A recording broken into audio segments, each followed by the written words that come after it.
The roommate. Henry knew he had to find a roommate sooner than later. His bills were through the roof, and rent was proving near impossible to pay. Now, with no other choice left, he searched the internet for prospective roommates. With little time on his hands, Henry decided he would take up anybody's offer just as long as they were ready to move in soon. Every person he met, though, had an aversion to the idea of moving in straight away. On the other hand, he himself had to turn down a few, with one particularly persistent and shady man asking him if he could move in immediately after the meeting. However, he finally found someone willing to his demands. Her name was Ashley. She was of average height, had long, frizzled auburn hair, a milky complexion, with a firm smile and a kind expression. Looking at Ashley, Henry felt as if he had her read upon first glance. There wasn't anything mysterious about her features. When he asked if she wanted to know more about him, Ashley inquired if he was someone who was willing to share. When Henry agreed that he was, Ashley confirmed she would move in once her stuff was all there. He was prepared to be the best roommate there could be, having planned on treating her like a friend. However, since he'd given Ashley a key to the place, she'd already started moving her stuff in, usually at times when Henry was at college. He saw her on a couple of occasions over the week, both times whizzing past him with just a quick hello without even stopping to chat. At one point, though, he had to put his foot down when he saw a dresser in the lounge. It looked out of place, and Henry insisted she move it to her room instead. She hadn't responded then, instead busy in what was going to be her room. He figured he'd just acquaint with her when Ashley had fully moved in. A couple nights later, Henry stirred in his sleep. He had the oddest sensation that he wasn't alone. Getting up from the bed, he noticed flickering lights emanating from the lounge through the crack in the door. As he inched out, he saw the shadow of a figure on the couch. There was someone seated there. Henry grabbed the bat he kept hidden under his bed, silently moving toward the couch. Before he could shout his warning, the figure spoke. "I thought you said you liked to share." It was an unknown voice, neither feminine nor masculine. Yet, the levelness with which the person uttered was as if they thought they belonged in the room. Henry made to raise the bat higher, unsure of what to expect, before the voice spoke again. "No need to worry. You've seen me before." She turned her head a curve, and Henry recognized the frizzled hair belonging to Ashley. He didn't lower the bat yet. "What are you doing here?" From the corner where he was perched, Henry saw Ashley's eyes sharpen at the question, the flickering lights teetering the side of her face in and out from view. "I live here," she said simply, her voice remaining monotone. She moved her head back toward the TV screen as if this was answer enough for him. He didn't know what to make of things.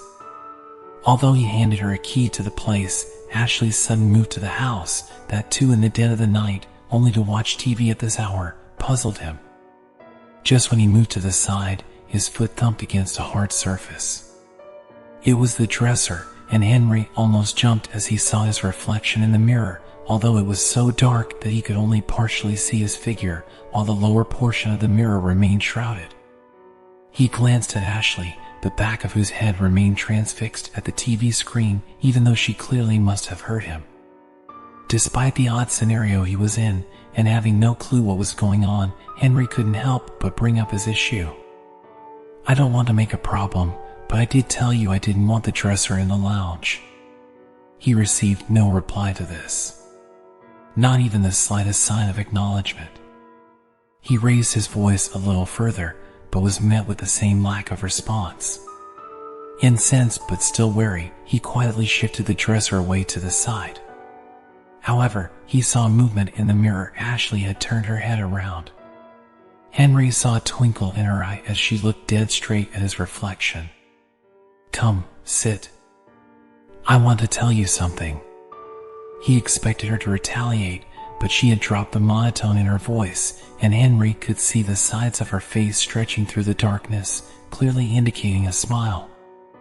"We can talk in the morning." He made to go back to bed, but was interrupted. "No, really. I have to tell you an important thing." Hoping this was her way of explaining her behavior, he agreed but sat at the edge of the sofa as his hesitancy wouldn't allow him to come closer. In his hand, Henry's phone vibrated, indicating he'd received a message. He made a note to use that as an excuse to leave later. "Do you like stories?" she asked. "Sure." "Well, you like this one." And he could hear a note of excitement in her voice. "It's happy and scary." The flicker from the TV highlighted that last word. "How can it be both happy and scary?" "It depends on how you listen." She let out a little giggle that he could tell she'd failed to suppress. "It goes like this," she began. "There was a boy who didn't want much, only a friend. A friend whom he could share with, spend time with, and rely on. Unfortunately, the boy had to grow up and could never find this friend he looked everywhere for. When he grew up, he realized he had to share living places with people because rent is so gosh darn high everywhere. But he thought it would be so great. Now he could have a great friend and get to live with that friend. But then, he couldn't find such a friend. He lived with some, but all of them were so gosh darn selfish. None of them would share with him. Then he came with the best solution." Ashley stopped speaking, instead raising her head higher as if looking behind Henry, who turned back but saw nothing of note. "So, what was his solution?" he asked, somehow wanting to know where this story went. "He took a piece of glass and cut his friend's neck." Ashley continued, but left out room for a beat after this statement. "That's the scary part," she added to Henry's appalled silence. He didn't lose hope, though, and kept going around looking for new friends to make. But since everyone turned out to be so gosh darn similar, he started cutting them quicker and quicker. Until he only needed one day to know for certain if his newest friend was worth cutting or not. And how would he know? He checked if they liked to share. Again, Ashley let the silence cut through the air. "So, what's the happy part?" Henry asked. "Easy. If they did share, then he kept the glass all to himself." Ashley leaned ever so slightly forward. There was another silence between them. Henry could hear the smallest creak in the floorboard, the slightest breeze seeping from the balcony. Ashley said no more. It was as if she thought Henry knew who this man in the story was supposed to be. Instinctively, he turned back toward the dresser. Now that he noticed, the corner of the mirror had never been dark in the first place. It had a piece of glass missing. Henry glanced down at the phone screen. "Hey. Sorry I haven't been in touch. But I'll definitely be moving in next week. Promise. Ashley." But Ashley had been moving her stuff in the house for the past couple of days, and this message was minutes ago. So, if Ashley had never been around this whole time, who was the person Henry was with at that moment? His back still turned, he looked into the mirror. Just then, the TV screen stopped flickering, bathing a white light in the room.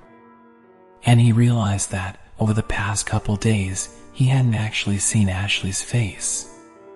It was then that Henry saw who Ashley was. It was a man.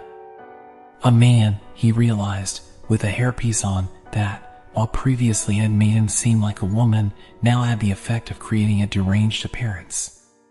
He had a fiendish look in his eyes, his mouth looking as if torn between a grimace or a slasher smile.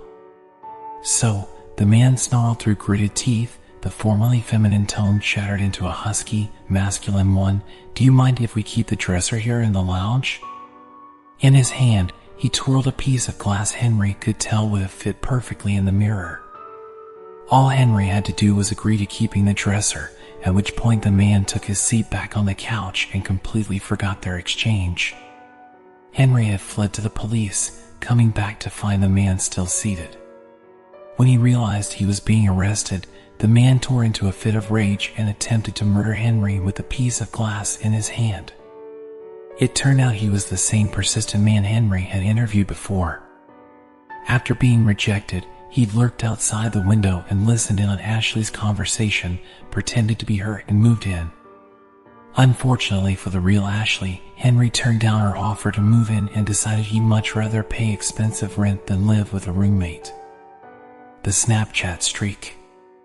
This happened to me last year. I haven't used Snapchat ever again after this incident, and my advice to all the people using it is to take caution and find out everything about the privacy settings with the app, unless you want the possibility of what happened to me.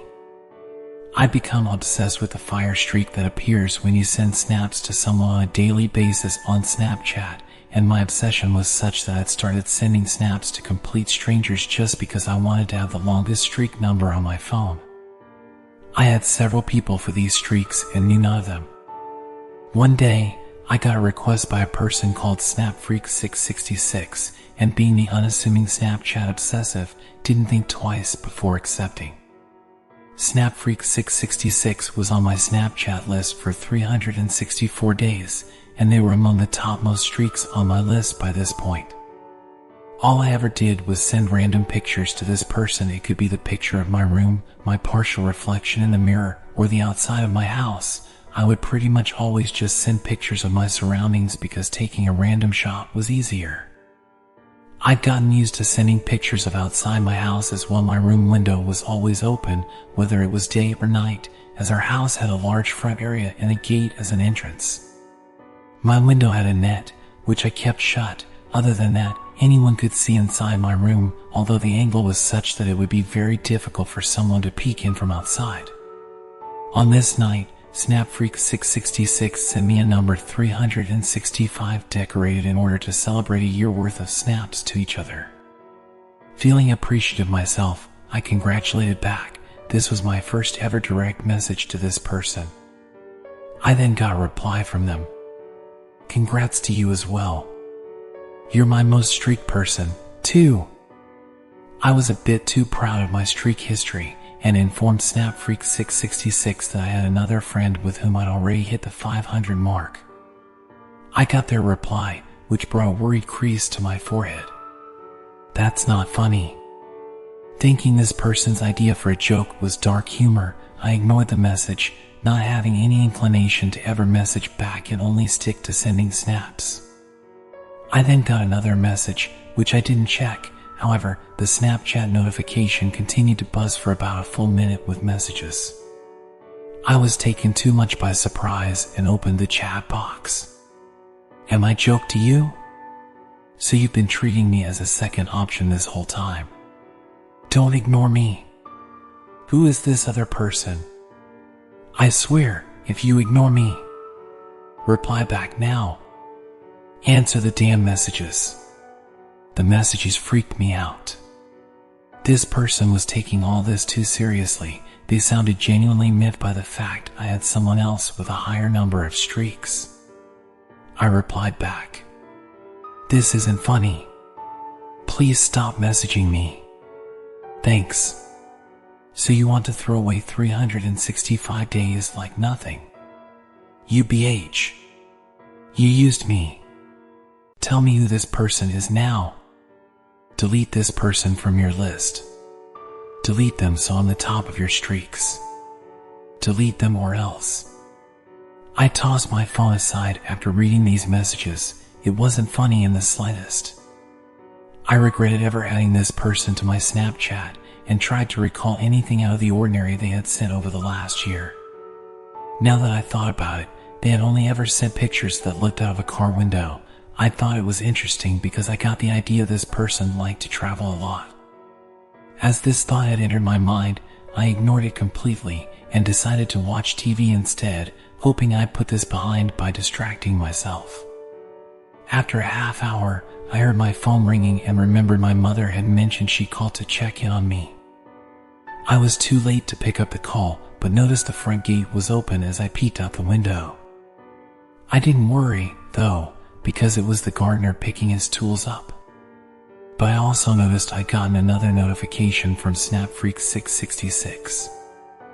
I opened the snap to see they'd sent me around a dozen of them, most of them videos. Surprised, I opened them. My breath was then caught in my throat. The first video was of a car driving through the main road. It skidded into a lonelier road which seemed to be around a suburban area. The next videos showed the person slowly driving around the block, circling around houses and stopping every so often, zooming in on those where the lights were on. My hands were trembling by the time the next video showed the person leaving the car and making their way on road by foot. They reached a house and stopped. The camera shifted up to show the gate. Enormous relief flooded in me as I saw the house was nothing like mine. It was just a failed attempt at scaring me. However, there was a message at the end. Show me you've deleted that person from your list, because I'll find you and delete it myself. I didn't respond and called my parents to come home as soon as they could. They were around 2 hours away, so they told me to call the patrolling guard in the neighborhood to keep me company until they arrived. The bell rang, and I sprang up to let the guard in through the gate. He wasn't there. Instead, I saw a box next to the gate. It was decorated like for a special occasion, and when I picked it up, I got the unmistakable scent of frosted icing. I opened the box to find a birthday cake on top of which rested 3 candles, 365. The box fell out of my hands. I was alone out here. If that person was here, I was exposed to them. On instinct, I ran back inside and sealed the gate. My first thought was to call my parents again and needed to call them from my phone which I'd left in the room. I reached the front door, but before I could get in, I saw a fall on the front door mat. What terrified me was the fact that it wasn't my phone. I picked it up to see the picture of a person sitting somewhere. The picture was dim, so I had to brighten the screen. I almost dropped the phone in horror as I saw myself sitting on my bed. It was a picture of me. Someone had taken it from outside my bedroom window.